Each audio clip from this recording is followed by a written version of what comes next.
구독 취소와 악플을 감수해서라도 이야기하겠습니다. 바로 대한민국 4년제 대학교 군사학과의 실체.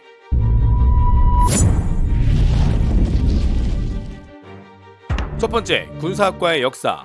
2003년 2월 당시 육군참모총장 김판규 대장 시절 대전대학교와 육군이 군사학 발전 협력 협의서를 체결하면서 대전대학교의 군사학과를 만들기로 결정. 대전대학교는 2004년 군사학과 1기의 입학을 시작으로 대한민국 군사학과의 역사가 시작되게 됩니다. 이어 2004년에도 경남대, 조선대, 원광대가 민간 육사라는 타이틀을 가지고 남재준 육군참모총장 시절 군사학과를 개설하게 되어 2005년부터 신입생을 받기 시작합니다. 그렇게 시작한 군사학과는 여러 학교에 너도나도 군사학과를 개설하기 시작했습니다. 그리고 2008년 대전대학교 군사학과 1기가 장교로 임관하게 되면서 야전의 군사학과 출신들이 첫 발걸음을 내딛게 되었습니다. 두 번째, 군사학과의 종류. 군사학과는 크게 두 가지로 나뉩니다. 군협약대학교와 비협약대학교로 나뉘게 됩니다. 군협약대학교는 군과 협약을 맺어 군사학과 학생 모두가 입학과 동시에 군 가산 복무지원금 대상자, 즉 군장학생의 신분으로 대학생활을 하는 것입니다. 입학 당시에 군에서 뽑아서 학사장교 예비 후보생의 신분으로 4년 동안 대학에서 교과를 마치고 임관하는 군장학생 학사장교라고 보시면 되겠습니다. 학사장교의 설명이 궁금하시다면 과거 학사장교 관련 영상을 참고하시면 되겠습니다. 비협약대학교는 군과 협약이 없어 대학교 등록금을 내면서 다니는 학교로 중간에 군에서 실시하는 군장학생 시험을 합격하면 군으로부터 등록금을 지원받아 군장학생이 될 수 있고, 등록금을 군에서부터 지원받지 않는다면 훗날 학사장교 선발시험에 합격해 단기복무학사장교로 복무할 수 있습니다. 세 번째, 군사학과와 학군단. 그렇다면 군사학과 출신은 학사장교를 만드는 곳인가요? 라고 물어볼 수 있는데요. 학군단이 설치되어 있는 학교라면 학군단을 지원해 군사학과이면서 학군단이 될 수 있습니다. 즉 군사학과는 말 그대로 영문과 기계공학과 같은 학과이기 때문에 다른 일반 학과처럼 학군단을 지원할 수 있습니다. 군사학과 소속으로 학군단 시험을 통과해 학군단을 겸할 수 있다는 뜻입니다. 본래 일반 학과를 다니면서 학군단 생활을 하는데 군사학과가 설치되어 있는 학교들의 경우 아무래도 군사학과 출신들이 학군단 관련 준비도 오래 해왔기 때문에 학군단 내에 군사학과 세력이 따로 존재할 만큼 대부분 점유하고 있습니다. 학군단 선발에서 여후보생의 경우 남후보생은 학교별로 할당 티오가 있는데요. 여학생은 권역별, 쉽게 말해 강원도 지역의 10명이라면 강원도 내에 있는 학교에서 총 10명의 여후보생이 선발됩니다. 어떤 학교가 10명을 다 가져가게 되면 다른 학교는 여후보생이 없을 수도 있다는 뜻입니다. 그래서 학군단 여후보생의 합격 숫자가 군사학과의 자랑거리가 되기도 합니다. 네 번째, 군사학과에서 뭘 배우나요? 군사학과는 사회과학, 대학 계열로 군사학 개론, 군사법, 민군관계론 등 사관학교에서도 실시하는 군사학 관련 학업을 하게 됩니다.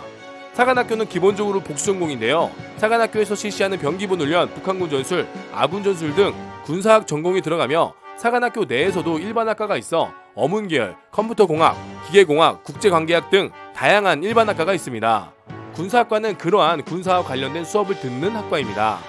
그리고 일부 군사학과는 단체 기숙사를 실시해 학교 내에서 내무생활을 실시하면서 국군 도수체조나 아침체조 등 실제 군대의 일과와 맞게 생활하는 곳도 있습니다.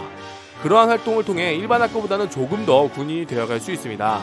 또한 학과 내에서 자치근무제, 지휘근무제를 만들어 선후배 간의 안녕하세요 인사가 아닌 군대와 같은 단학과, 압촌법, 경례 등을 실시하며 학교 내에서 자체적으로 가입교, 즉 기초군사훈련과 같은 것을 기획해 간단한 제식 동작을 배우기도 합니다. 다섯 번째, 졸업하면 무조건 소위로 자동 임관하나요? 육군 협약대학 같은 경우 대학교 등록금을 받는 대신 졸업 전 소정의 시험을 통과하게 되면 장교가 됩니다. 그러나 비협약대학교 같은 경우 본인이 따로 장교 선발 시험을 쳐야 합니다. 또한 자동 임관이라 함은 사관학교, 학군단의 경우 훈련을 후보생, 사관생도 기간에 받고 졸업과 동시에 자동 임관이 맞지만 군사학과는 자동 임관이 아닌 학사장교 양성 과정을 모두 수료해야만 장교로 임관하게 됩니다. 군사학과 졸업과 동시에 임관이 아닌 졸업과 동시에 입대가 더 올바른 표현입니다. 그러나 군사학과이면서 학군단이면 학기 중에 학군단 군사훈련을 받아 임관하기 때문에 자동 임관이 될 수 있으나 그건 군사학과 자동 임관이 아닌 학군단 졸업 및 임관입니다. 여섯 번째, 장교로 임관하는 훈련을 학과에서 받나요? 군사학과는 정식적인 훈련이 없습니다. 장교들은 병기본 훈련과 장교 신분화 과정이 위주로 장교 양성 과정이 진행된다고 볼 수 있습니다. 그러나 군사학과는 말 그대로 학교 내에 있는 일개 과에 불과합니다. 군사학과가 훈련을 진행하기 위해서는 훈련장, 교관, 전투물자 등 많은 재원이 필요하기 때문에 학교의 1개 과가 소화하기에는 매우 어려움이 있습니다. 자, 군사학과의 간단히 소개를 마치고 군사학과의 디스를 해보도록 하겠습니다. 첫 번째, 안 가도 됩니다. 군사학과는 말 그대로 군사학을 배우는 곳입니다. 그러나 기존의 육사, 삼사, 학군, 학사, 간부사관으로 임관한 선배들 중에 군사학을 전공한 사람은 없습니다. 그러나 군사학을 복수 전공한 육사와 삼사 또한 군사학을 전공이라고 하는 사람은 없습니다. 보통 본인이 공부한 일반 학과를 얘기합니다. 지금까지 군사학을 전공으로 장군이 된 사람이 없습니다.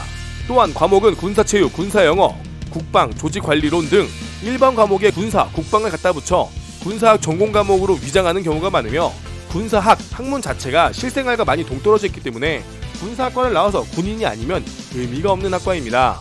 또한 학사장교 역사는 군사학과와 별개로 따로 존재했고 군사학과를 결국 가지 않아도 장교가 될 수 있으며 오히려 더욱더 편한 대학생활을 만끽하고 본인이 배우고 싶은 전공을 배우다 갈 수 있습니다. 결국 이러한 논리로 인해 군사학과를 안 가도 되는데 왜 감? 이라는 의문이 생기게 됩니다. 두 번째, 군사학과에서 배운 걸 어디에 써먹나요? 사실 이게 가장 큰 문제입니다.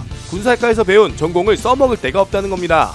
물론 아주 쓸모가 없는 것은 아니지만 군에 입대하면 교본과 규정을 통해 모두 알 수 있는 내용이며 군대에서도 써먹을 곳이 마땅하게 없습니다.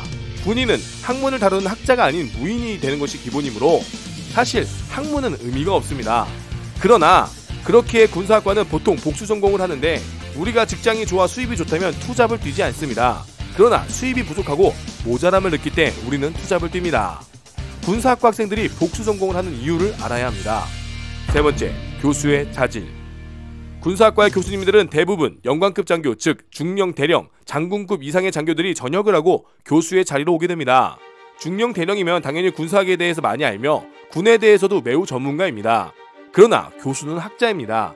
30년 넘게 무인으로 살아온 사람들이 학자로서 과연 가치가 있는지, 과연 자질이 있는지 가장 큰 의문입니다.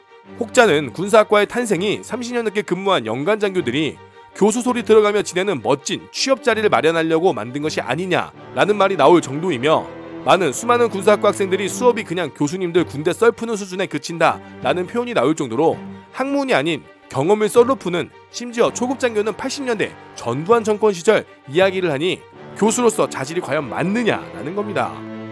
사관학교의 경우 교수사관으로 선발되면 한평생 교수로 사관학교에서 복무하게 됩니다. 학문의 연구 또한 지속적으로 해야 하며 사관학교의 교수는 계급 정년이 없이 교수 정년 65세까지 보장되는 보직으로 군사학과의 교수님들처럼 야전에서 복무하다가 전역하고 교수가 되는 것과 달리 많은 차이를 보여줍니다. 네 번째, 대학교의 캐시카우. 대학교의 입장에서 군사학과는 너무나 맛있습니다. 다른 학과들의 경우 남학생들은 중간에 군대를 가야 해서 휴학을 하기도 하고 군대에 다녀오고 영영 돌아오지 않는 경우도 있습니다. 또한 여학생들은 중간 인턴이나 해외로 나가 단연제 대학교를 한 번에 졸업하는 경우가 많이 없는데요. 군사학과의 경우 1년이라도 늦게 임관하면 동기가 선배가 되어 경례해야 하는 사태가 벌어지기 때문에 이를 악무고 4년 스트레이트로 학교를 졸업합니다. 학교 입장에선 입학과 졸업을 매년 하면서 학교의 안정적인 수입원이 됩니다. 게다가 협약대학교 같은 경우 앞에 설명한 것처럼 대학교 등록금을 군에서 지원해주고 7년간 복무하게 되는 군장학생들인데요. 협약대학교 군사학과 등록금은 매우 비쌉니다. 이유는 바로 군에서 지원하는 돈이기 때문입니다. 학교 입장에서 어차피 군에서 지원해주는 눈먼 돈이기 때문에 등록금이 상당히 사악합니다. 학교 안에서 사격을 한다거나 돈이 들어가는 실습이 한다면 등록금이 이해가 되는데 군협약 군사학과는 왜 등록금이 비싼지 결론은 눈먼 돈, 등록금을 부풀려 받는 캐시카우라는 겁니다.